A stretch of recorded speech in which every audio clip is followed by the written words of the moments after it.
जय माता दी फ्रेंड्स। नवरात्रि की बहुत बहुत शुभकामनाएं आप सभी को। कैसे हैं आप सब। नवरात्रि की सबसे सरल पूजा विधि आज मैं आप सबके साथ शेयर करूंगी। बिना कलश स्थापन के, बिना ज्वार बोए, बिना अखंड ज्योत जलाए माता रानी की पूजा कैसे करेंगे और पहले दिन से लेकर 9 दिन तक माता रानी की पूजा कैसे करेंगे। प्रतिदिन नवरात्रि के 9 दिन तक माता रानी की पूजा कैसे करेंगे।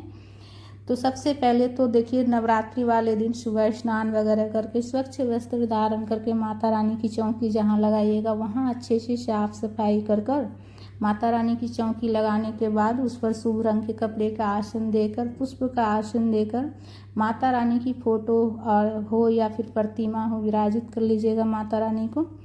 और उसके बाद गणेश जी को भी विराजित कर लेंगे पुष्प का आसन देकर, या फिर अक्षत का भी आसन दे सकते हैं। उसके बाद दीपक प्रज्वलित करेंगे। तो बिना अखंड ज्योत जलाए हुए भी आप जो है ना पूजन कर सकते हैं। तो सबसे पहले पूजा में दीपक प्रज्वलित कर लेंगे। तो दीपक जब प्रज्वलित कीजिएगा तो दीपक में आप इतना घी दीजिएगा जितना देर की आप पूजा कीजिएगा तो दीपक आपका प्रज्वलित होना चाहिए। ठीक है। तो अखंड ज्योत बिना जलाए हुए भी आप पूजन कर सकते हैं। माता रानी की चौकी लगाकर आप पूजन कर सकते हैं प्रतिदिन। उसके बाद देखिए, एक कलश लिए हैं जिसमें कि स्वच्छ जल और गंगा जल से भरा हुआ है।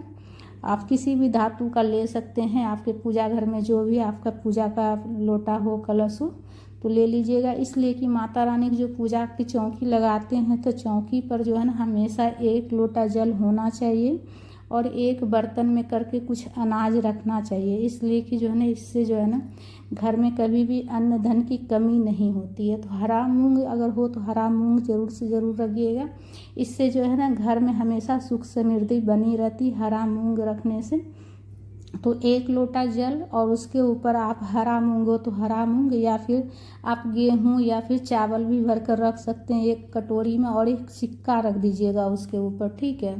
और 9 दिनों तक वैसे ही रहने दीजिएगा, उसे हटाना नहीं है। इसलिए कि माता रानी की चौकी पर जो है हमेशा 1 लोटा जल और एक बर्तन में जो है ना चावल, अनाज, मतलब कोई भी अनाज हो, अनाज भर कर रखना चाहिए। इससे घर में जो है हमेशा सुख समृद्धि बनी रहती है। तो स्वच्छ जल में गंगा जल मिलाकर जल के छींटे देकर भाव स्नान करा लीजिएगा माता रानी को, गणेश जी को। उसके बाद गणेश जी को वस्त्र के स्वरूप में कलावा समर्पित कर लेंगे, जनेऊ समर्पित करेंगे, दुर्वा समर्पित कर लेंगे, पुष्प समर्पित कर लेंगे। सबसे पहले गणेश जी की पूजा करेंगे। रोली चंदन से तिलक कर लेंगे गणेश जी को। सबसे पहले गणेश जी की पूजा की जाती है। ठीक है। तो अखंड ज्योत नहीं भी जलाइएगा तो दीपक आप देखिए जो है ना मिट्टी का भी ले सकते हैं या फिर आप धातु का भी ले सकते हैं। मिट्टी का अगर आप दीपक लीजिएगा तो आप प्रतिदिन दीपक को चेंज कीजिएगा, नया दीपक लगाइएगा। इसलिए कि मिट्टी का दीपक एक बार जब इस्तेमाल करते हैं फिर दोबारा नहीं करना चाहिए। और अगर आप धातु का लीजिएगा तो धातु का दीपक जो है ना प्रतिदिन धोकर मांझकर उसे प्रतिदिन प्रज्वलित कर सकते हैं। उसके बाद माता रानी को चुनरी समर्पित कर लेंगे। पहले दिन यही जो है ना माता रानी को एक चुनरी जरूर से ज़रूर चढ़ा लीजिएगा। और उसके बाद देखिए, आप फूल का माला हो या फिर आर्टिफिशियल का माला हो, आर्टिफिशियल जो फूल से बना हुआ रहता है उसका माला भी आप माता रानी को चढ़ा सकते हैं। फूल का माला चढ़ाइएगा तो प्रतिदिन चेंज करना पड़ेगा, और आर्टिफिशियल माला अगर एक दिन आप पहले दिन चढ़ा दिए तो 9 दिन तक चढ़ा हुआ रहेगा और अच्छा भी लगेगा। इसलिए कि माता रानी का चौकी अच्छा सजा हुआ लगेगा देखने में।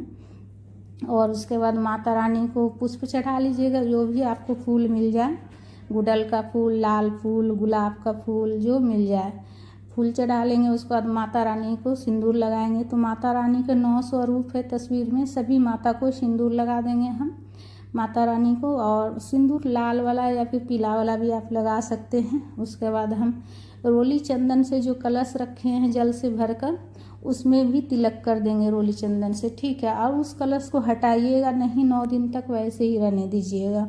दीपक का भी पूजा कर लेंगे, उसमें भी हम तिलक कर लेंगे रोली चंदन से। अग्निदेव है तो पूजा कर लेना है उसमें भी। और कलश के सामने भी एक पुष्प रखिएगा, इसलिए कि उसमें अनाज से भरा हुआ बर्तन रखे हैं और मतलब अन्न धन वो जो अनाज से भर के रखे हैं वो हमारे घर के जो है सुख समृद्धि का प्रतीक रहेगा। बाद में उसे जो है उस अनाज को आप अपने भंडार में रखिएगा 10वीं के दिन जब पूजा की चौकी उठाइएगा तो। उसके बाद देखिए, श्रृंगार की सामग्री आप माता को जितना चढ़ाना चाहते हैं, 5 सामग्री 16 श्रृंगार भी चढ़ा सकते हैं। जितना आपसे हो सके 2, 4, 5 उतना चढ़ा लीजिएगा माता को। चूड़ी, सिंदूर, बिंदी, मेहंदी, महावर जो आप चढ़ाना चाहते हैं चढ़ा लीजिएगा। और कुछ अगर ना चढ़ा पाएँ तो कम से कम एक चुनरी तो चढ़ा ही लीजिएगा माता को, ठीक है। एक चुनरी माता को ज़रूर चढ़ाइएगा।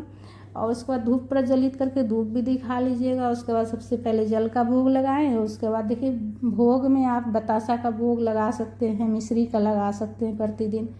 दूध से बना हुआ कोई मिठाई का भी भोग लगा सकते हैं, काजू का बर्फी, काजू, ड्राई फ्रूट, जो भी ड्राई फ्रूट आपके पास हो उसका भोग लगा सकते हैं। उसके बाद पान के ऊपर जो है ना माता को मुख शुद्धि के लिए दिया जाता है भोग, तो पान के ऊपर लौंग, फूल वाली लौंग, हरी इलायची, बताशा, ड्राई फ्रूट रख कर चढ़ाइएगा। और जो भी फल आपको सीजन का आपके पास हो वो चढ़ा लीजिएगा। हाथ जोड़कर माता से निवेदन कीजिएगा भोग ग्रहण करने के लिए।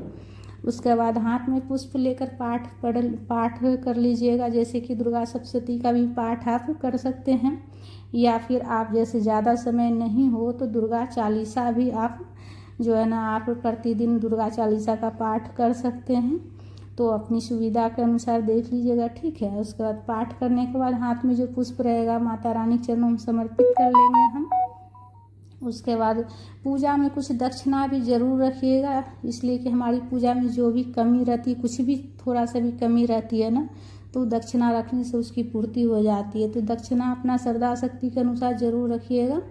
बाद में नवमी के दिन आप कन्या पूजन वाले दिन कन्या को दे दीजिएगा, ठीक है। इसलिए कि माता को चढ़ाया हुआ चीज़ कन्या को ही दिया जाता है। और श्रृंगार की सामग्री आप खुद इस्तेमाल कीजिएगा। उसके बाद आरती कर लीजिएगा कपूर प्रज्वलित करके।